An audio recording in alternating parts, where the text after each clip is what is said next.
Alice's Adventures in Wonderland. Chapter 6. Pig and Pepper.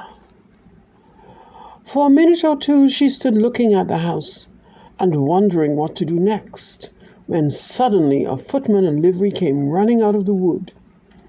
She considered him to be a footman because he was in livery. Otherwise, judging by his face only, she would have called him a fish, and rapped loudly at the door with his knuckles. It was opened by another footman in livery, with a round face and large eyes like a frog, and both footmen, Alice noticed, had powdered hair that curled all over their heads. She felt very curious to know what it was all about, and crept a little way out of the wood to listen. The fish footman began by producing from under his arm a great letter, nearly as large as himself, and this he handed over to the other, saying in a solemn tone, "For the Duchess, an invitation from the Queen to play croquet." The frog footman repeated in the same solemn tone, only changing the order of the words a little. "From the Queen, an invitation for the Duchess to play croquet."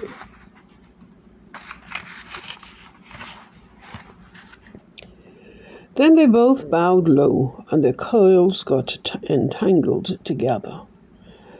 Alice laughed so much at this that she had to run back into the wood for fear of their hearing her, and when she next peeped out, the fish footman was gone, and the other was sitting on the ground near the door, staring stupidly up into the sky. Alice went timidly up to the door and knocked. "There's no sort of use in knocking," said the footman, "and that for two reasons.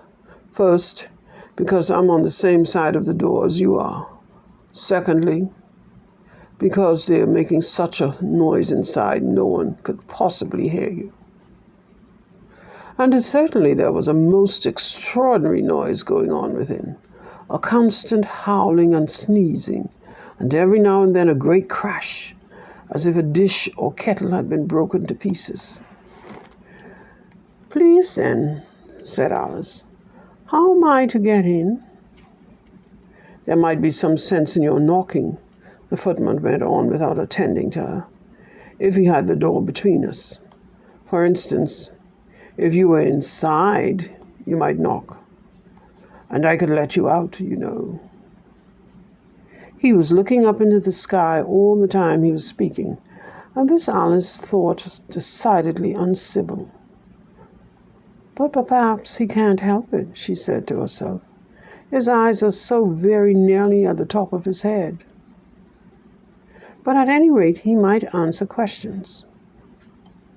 "How am I to get in?" she repeated aloud. "I shall sit here," the footman remarked, "till tomorrow." At this moment the door of the house opened, and a large plate came skimming out, straight at the footman's head. It just grazed his nose and broke to pieces against one of the trees behind him. "Or next day, maybe," the footman continued in the same tone, exactly as if nothing had happened. "How am I to get in?" asked Alice again in a louder tone. "Are you to get in at all?" said the footman. "That's the first question, you know." It was, no doubt. Only Alice did not like to be told so. "It's really dreadful," she muttered to herself, "the way all the creatures argue. It's enough to drive one crazy." The footman seemed to think this a good opportunity for repeating his remark with variations. "I shall sit here," he said, "on and off, for days and days." "But what am I to do?" said Alice. "Anything you like," said the footman, and began whistling. "Oh, there's no use in talking to him," said Alice desperately. "He's perfectly idiotic.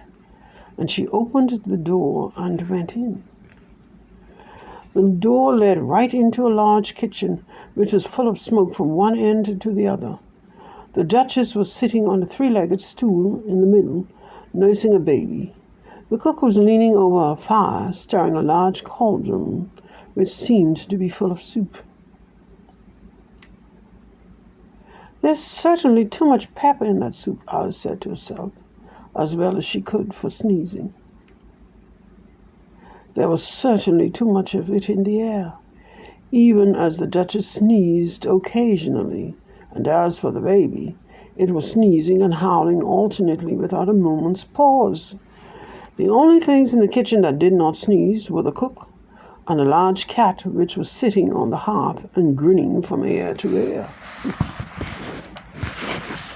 "Please, would you tell me," said Alice, a little timidly, for she was not quite sure whether it was good manners for her to speak first, "why your cat grins like that?" "It's a Cheshire cat," said the Duchess, "and that's why." "Pig!" She said the last word with such sudden violence that Alice quite jumped, but she saw in another moment that it was addressed to the baby and not to her.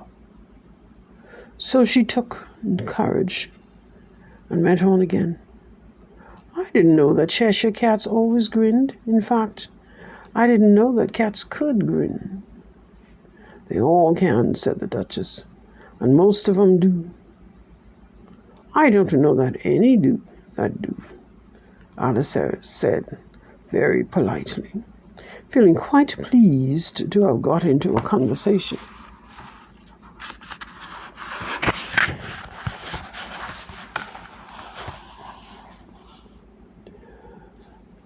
"You don't know much," said the Duchess, "and that's a fact."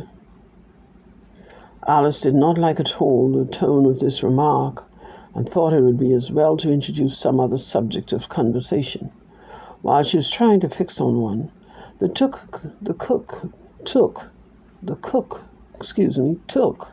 cauldron of soup off the fire, and at once set to work throwing everything within her reach at the Duchess and the baby.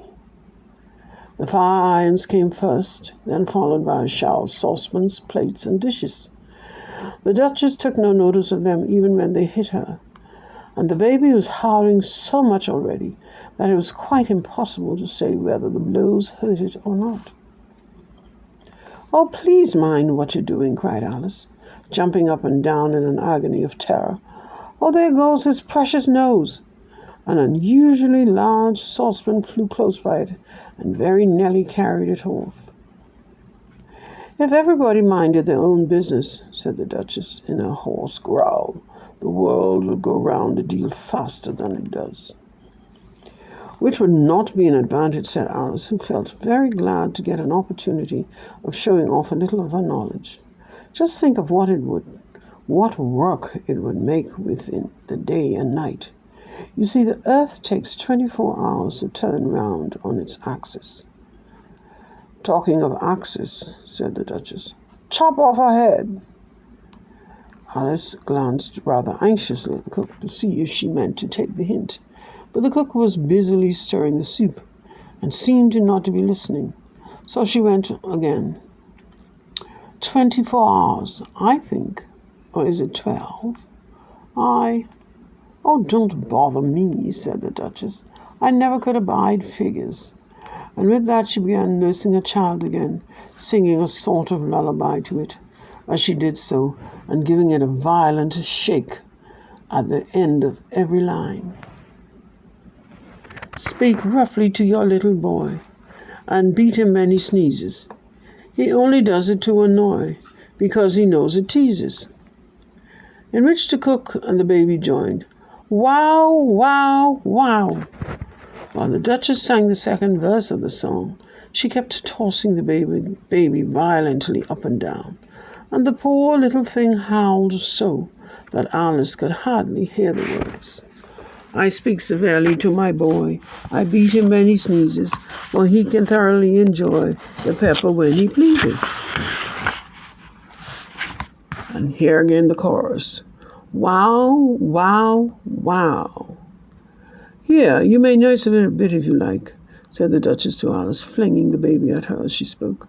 I must go and get ready to play croquet with the Queen. And she hurried out of the room. The cook threw a frying pan after her as she went out, but it just missed her. Alice caught the baby with some difficulty, as it was a queer-shaped little creature, and held out its little arms and legs in all directions. Just like a starfish, thought Alice. The poor little thing was snorting like a steam engine when she caught it, and kept doubling up itself and straightening itself out again, so that altogether, for the first minute or two, it was as much as she could do to hold it. As soon as she made out the proper way of nursing it, which was to twist it up into a sort of knot, and then keep tight hold of its right ear and left foot, so as to prevent its undoing itself, she carried it open into the open air. If you don't take this child away with me, thought Alice. Excuse me, if I don't take this child away with me, thought Alice, they're sure to kill it in a day or two. Wouldn't it be murder to leave it behind? She said the last words out loud, and the little thing grunted in reply. It had left off sneezing by this time. Don't grunt, said Alice, and that's not at all a proper way of expressing yourself.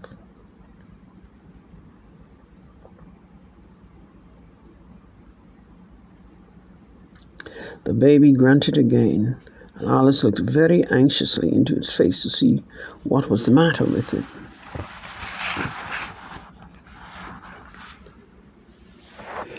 There could be no doubt that it had a very turned-up nose, much more like a snout than a real nose. Also, its eyes were getting extremely small for a baby. Altogether, Alice did not like the look of the thing at all.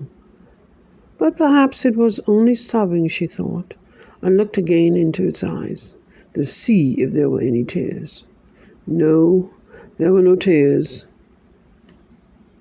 If you're going to turn into a pig, my dear, said Alice very seriously, I'll have nothing more to do with you. Mind now.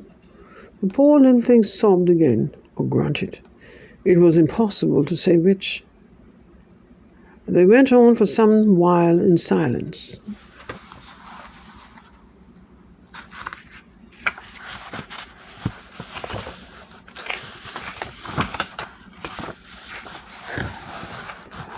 Alice was just beginning to think to herself, now what am I to do with this creature when I get it home?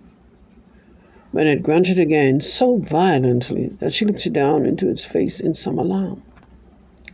This time there could be no mistake about it. It was neither more nor less than a pig, and she felt that it would be quite absurd for her to carry it any further. So she let the little creature down and felt quite relieved to see it trot away quietly into the wood. If it had grown up, she said to herself, it would have made a dreadfully ugly child. But it makes rather a handsome pig, I think.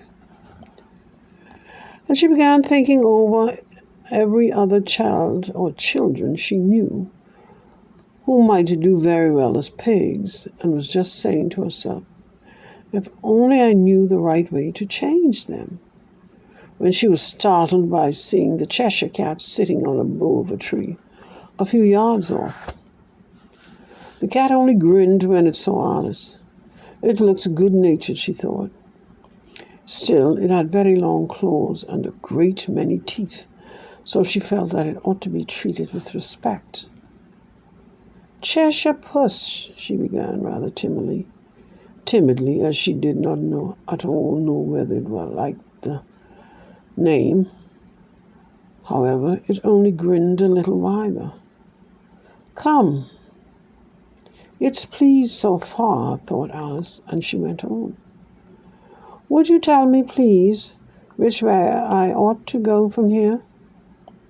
That depends on a good deal on where you want to get to, said the cat. I don't care much where, said Alice. Then it doesn't matter which way you go, said the cat. So long as I get somewhere, Alice added as an explanation. Oh, you're sure to do that, said the cat, if you only walk long enough. Alice felt that this could not be denied, so she tried another question. What sort of people live about here? In that direction, the cat said, waving its right paw around, lives a hatter, and in that direction, waving the other paw, lives a March hare. Visit either you like. They're both mad. But I don't want to go among mad people, Alice remarked. Oh, you can't help that, said the cat. We're all mad here. I'm mad. You're mad. How do you know I'm mad? Said Alice. You must be, said the cat, or you wouldn't have come here. Alice didn't think that proved it at all. However, she went on. And how do you know that you're mad? To begin with, said the cat, a dog's not mad. You grant that? I suppose so, said Alice. Well then, the cat went on, you see, a dog growls when it's angry and wags its tail when it's pleased. Now I growl when I'm pleased and wag my tail when I'm angry. Therefore, I'm mad.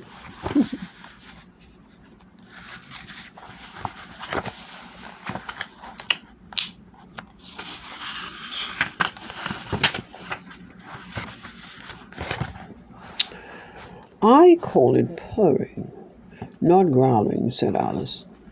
Call it what you like, said the cat. Do you play croquet with the Queen today? I should like it very much, said Alice, but I haven't been invited yet. You'll see me there, said the cat, and vanished. Alice was not much surprised at this. She was getting so used to queer things happening. While she was looking at the place where it had been, it suddenly appeared again. By the by, what became of the baby? Said the cat. I'd nearly forgotten to ask. It turned into a pig, Alice quietly said, just as if it had come back in a natural way. I thought it would, said the cat, and vanished again.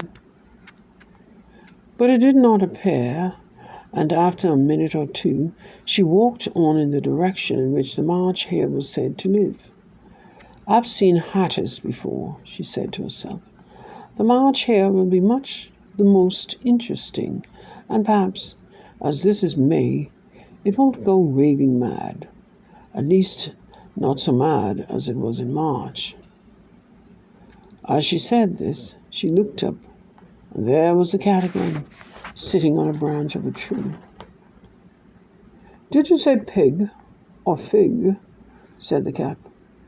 I said pig, replied Alice, and I wish you wouldn't keep appearing and vanishing so suddenly. You make one quite giddy. All right, said the cat. And this time it vanished quite slowly, beginning with the end of the tail and ending with a grin, which remained some time after the rest of it had gone.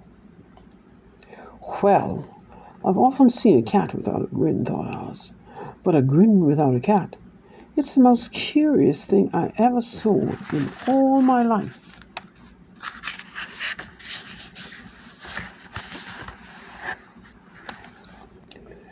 She had not gone much farther before she came in sight of the house of the March hare.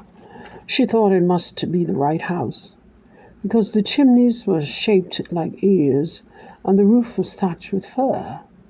It was so large a house that she did not like to go nearer till she had nibbled some more of the left-handed bit of mushroom and raised herself to about 2 feet high.